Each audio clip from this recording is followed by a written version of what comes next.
Hello, hello. So today on this forkless Ducati, in another episode you would see the forks coming back in and being reinstalled, but we're gonna do some more caliper maintenance. So this is the left caliper and I did some cleaning. So with the light you can see now it's reasonably clean, and especially from the inside there's very little brake dust left. The back pads are out and the mounting mechanism up here.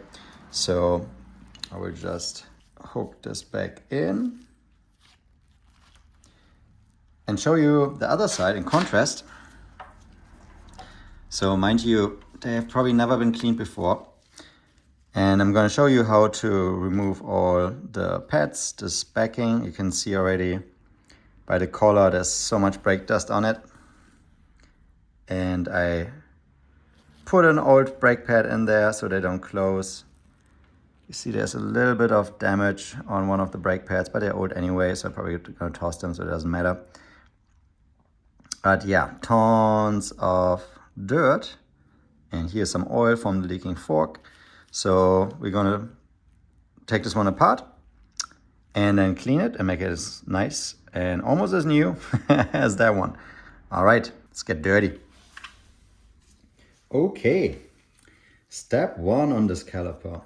You see the pads are in and they are retained by pins here. They have a safety and a backing plate. So we can move this by hand a little bit to the side, like so. And then get anything like this needle plier or a screwdriver to get these pins out. There are two, and of course keep them. We're also gonna clean them. And this one is a little bit harder to access, so you're gonna spin this around. You can also use the pliers to turn this bolt into place. So yeah, then the retainer comes out and you can just super easy pull it out. And with that, the retainer bolts come free. After years of sitting in there, they don't slide very smoothly. So I'm just gonna pull them out with the pliers.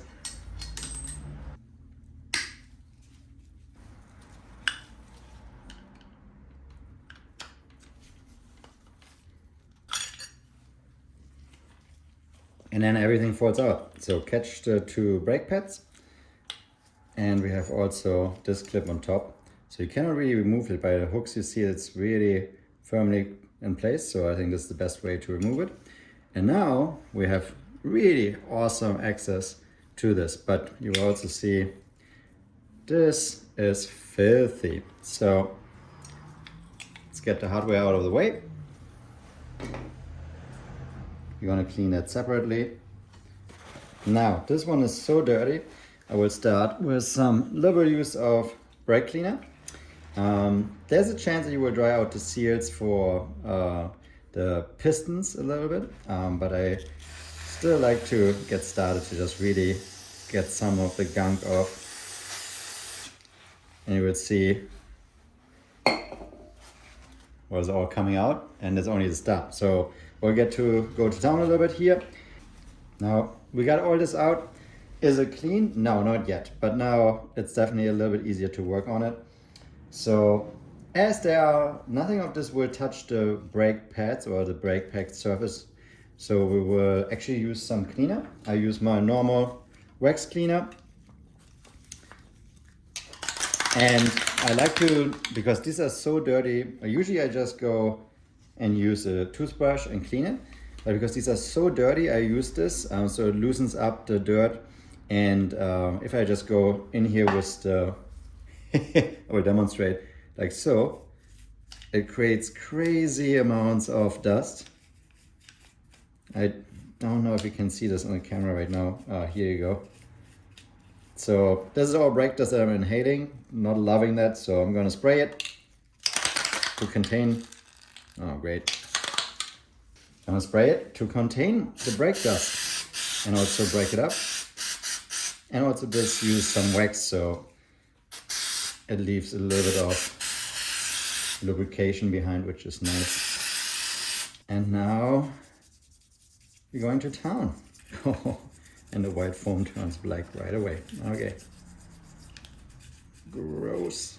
Going to the dentist after 17 years for the first time. All right, this is getting better. So now we will focus really on the important part, right? Like most of the exterior, of course, is just aesthetically. Important is, right, that the walls of all the pistons are clean, so they can move freely. So I will use the toothbrush and go more around it to loosen up more dirt. And it's really just like brushing your teeth where you, ooh, okay, this is dirty. You go around the outsides and loosen up any dirt. And then we will get them out further, clean more of the side walls. Yeah, at this stage, if you wanted, you could already stop, right? If you just get the side walls of the cylinders clean and you make sure it can move freely, you're good. So it really is a matter of how clean you want to get these. Gonna use the brake lever to add some pressure.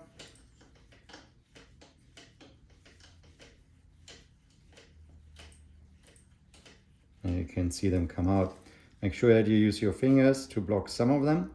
If you block all of them, it will crush your fingers, so be smart about this.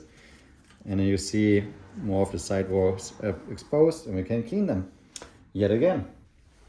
Also, toothbrush is a great safety tool, so you can just put it in here and then block it so the other cylinders can move out. Don't go too far, the cylinders will fall out. Then use your fingers and just with this bike especially, it takes some effort, right? We have a S2R. Some calipers definitely move freer. So now this one came out a little bit far, so I'm gonna use the toothbrush right away to push that back in.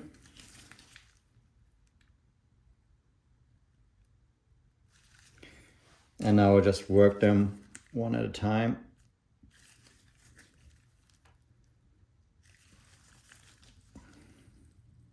And see how well they move. Looks good. Let's see if we push them all in, how free they will move.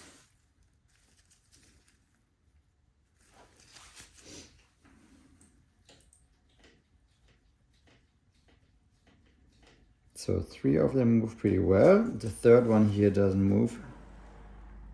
Let's see if we can convince that one a little bit. Okay, so the last one moves nicely as well. So it's not necessarily a problem when one moves a little bit slower, just as long as you block the other ones and it moves, you're good.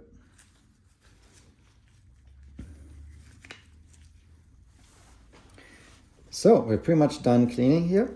I'm just gonna give it a last touch and then we're gonna clean the other parts and then we're gonna check for the pads and do a reinstallation.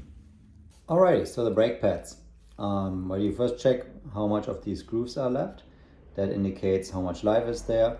So these brake pads from Brembo still have quite some life, but once you flush with the grooves, then you definitely should change them.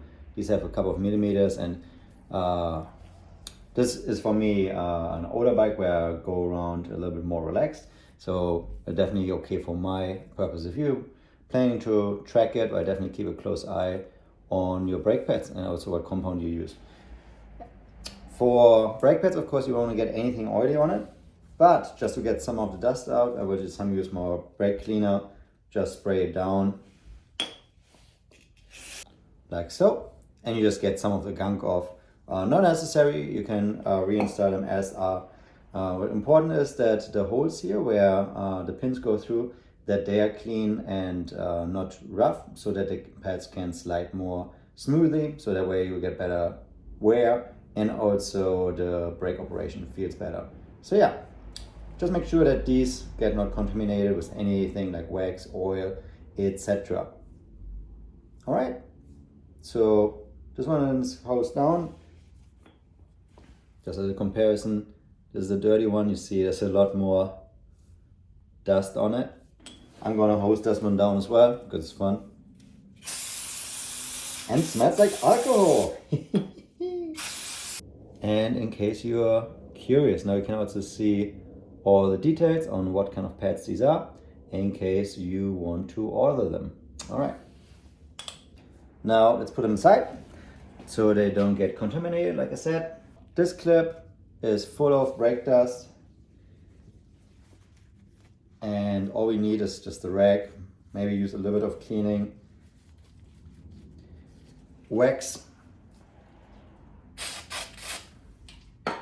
so we can get it nice and shiny again. Make sure that you not bend anything. These are pretty fragile, but on these calipers they don't really do so much. I just help really with keeping the pressure on the pads. But there are 2 safety bolts, so not to worry too much. They definitely won't fall out. So yeah, the piece is starting to look nice again. Here you can also inspect it for some wear and tear. If there's anything looking very odd, you can always replace these parts. They're not very expensive. Anyway, just gonna shut up now and clean it some more. Okay, this is the final result. We see there's a little bit stubborn dirt, but this is also the outside, and that's all clean again. Now these bolts are more important for the safety and operation. So there's definitely some focus, a lot of oxidation going on. So I'm going to clean them, and then I will use very fine sandpaper to smoothen them out. You could also use steel wool or anything, maybe a Scotch-Brite pad to just polish them a little bit. The idea is that you want to have them smooth and no notches so that the pads can move freely on them. If you have deep notches, if you go over the fingers and you feel any deep notches, it's probably time to replace them. These look fine, they're just really dirty, so I'm going to give them a scrub down and show you the results. So this is before, this is after, just with some cleaner, so how much gunk there is. And we have some stubborn dirt on here, and I think you can see also some rings, so that's definitely where the pads were sitting. Well, there's 3 rings, so the other one might be probably the copper part in the middle. So we're definitely going to polish them a little bit, and I will do this with all the other pins. Let me show you in a second. Here, just some ultra fine sandpaper. This is 600 grit, and it's starting to look nicer right away. You don't have to get it squeaky clean, right? Like the important thing is that you don't feel any notches, and it already feels good. I will just see like how much nicer I can make it.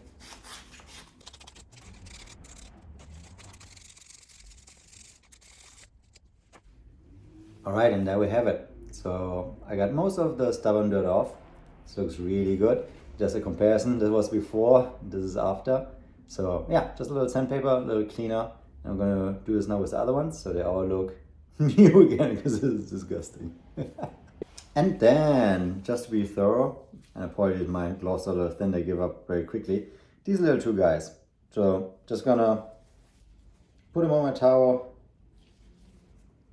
Ta-da! And I hope the spray blast is actually not too strong. And just give them a little cute little rub down. Show itsy bitsy.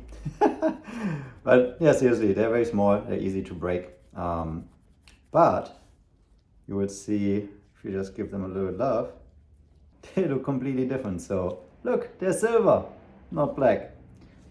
Again, this is not necessary, but as long as they work, that's okay. Just going to be a little bit OCD here to just restore this bike nicely. All right, clean pads, clean caliper, and mounting hardware. So now we're just gonna put it all back together. All right, and installation. So we're gonna start with this caliper. Right, it's the same thing but backwards. So the very beginning will be a little bit tricky. So I will just hold the pads like so I don't contaminate them with anything I have on my fingers. Put my hand behind it so they cannot fall through. Whoop. As the first pad decides to go the other way. And of course, make sure that you have enough room there, that the pistons are out of the way. And then I'm going to use this first safety bolt to just align things. Don't worry, I know we have one more piece coming. Just making sure that both pads are connected so nothing falls out. So that's a good start. So we have a little bit of operational safety here. All right. Now, if you have paid close attention, we of course have this back. There's an arrow on it and a nice little Brembo logo. So it tells us that it wants to be installed like so. Now, the pads are, so I think that it really keeps the pads apart, but there is now already like the safety pin here in the way. So, gonna hold it from the bottom, put things here in place, and then move this one gently out, just enough for this to drop in. And we're gonna wiggle it slowly back into place through the first pad. Ooh, didn't hit the copper quite in the right place.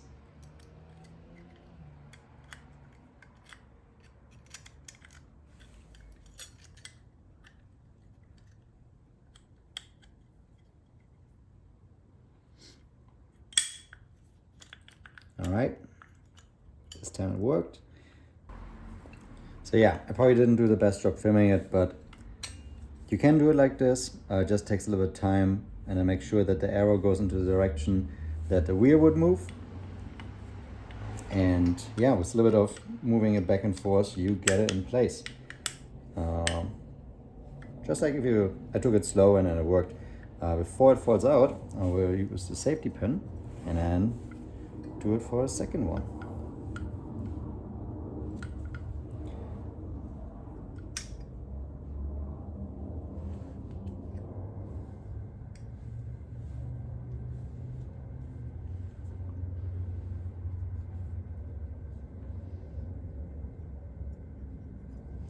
So the safety pins are really the main thing that holds everything in place. So make sure that these are really seated properly.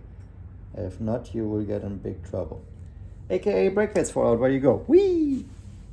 So what I'm trying to do is push from the side and then look from the other side to try to align the pads with the holes.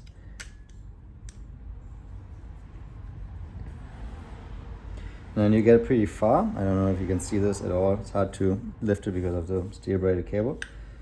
And then the last bit is the hardest. You can press the pads and the copper backing a little bit around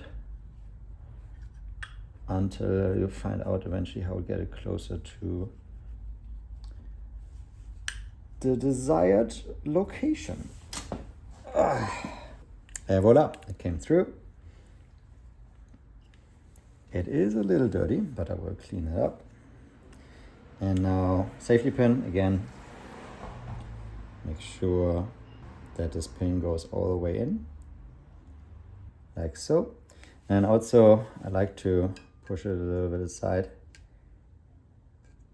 so it's like less likely that anything might hit it or so. So yeah, we have both safety pins, the backing into the direction, we have the two pads, and we have plenty of space here to put the rotor in. So yeah, this is good to go. Now we're going to do it on the other side. And well, this is it for today because we don't have the front back.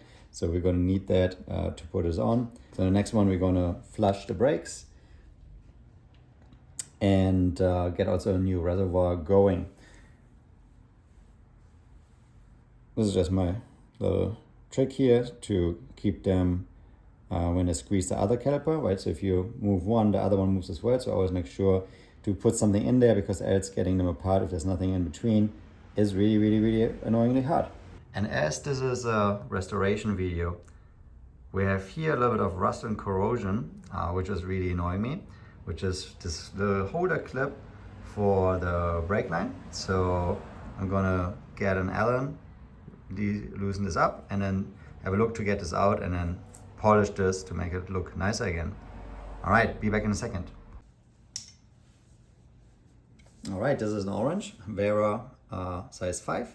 These are really nice with some rubber here. I put in a link in the description below.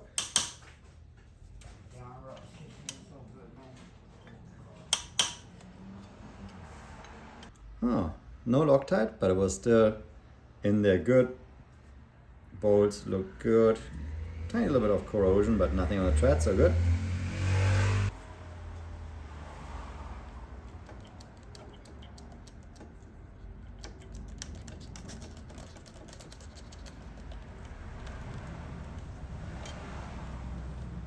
All right, let's see how we get this out. So I have a rubber sleeve and this little metal and placeholder thingy. That is probably the technical term.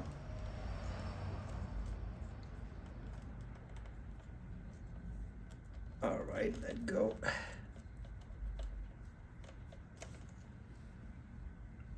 So this one, you see the corrosion. It's really not necessary. I mean, it really just is there to keep the lines in place. But it's a steel braided line, so it's not going to move a lot. So yeah, a little bit of elbow grease and it's coming along. I'm not a big fan of this, so I will just clean the rubber hose up and put that back in place. But yeah, you could totally, some sandpaper, restore this and then put it back in. But then again, it doesn't serve a lot of purpose. So being a minimalist, I will remove this because this is probably just gonna rust again. It's definitely not high quality treated metal. So yeah, you could paint it, but I think removing it is the easier route. So we're gonna clean this really dirty rubber.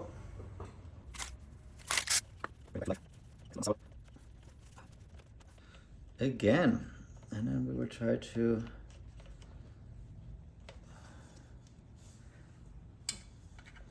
interesting that it's actually not moving. So oh, it's welded on. Huh.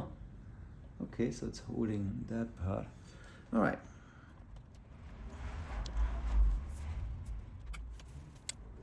All right, it's looking good again. Still a little bit dirt. Do the same with the other side.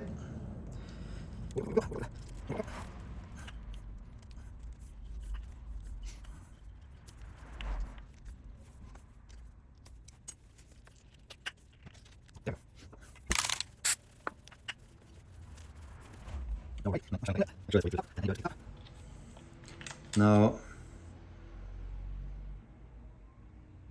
at some stage I'm tempted to just get new screws, maybe get titanium. But for now, I will just put some Loctite on and put them back in. All right, a little blue Loctite. Nice thing about this is also it prevents against corrosion because as it goes into the thread and crystallizes, it keeps dirt and gunk and all sorts of corrosives from getting into the thread. So not only will stop your bike from rattling and losing screws, you will also have an easier time actually removing them when you need to.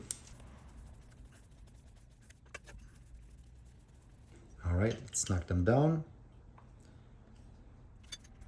And then the Loctite will cure and do the rest.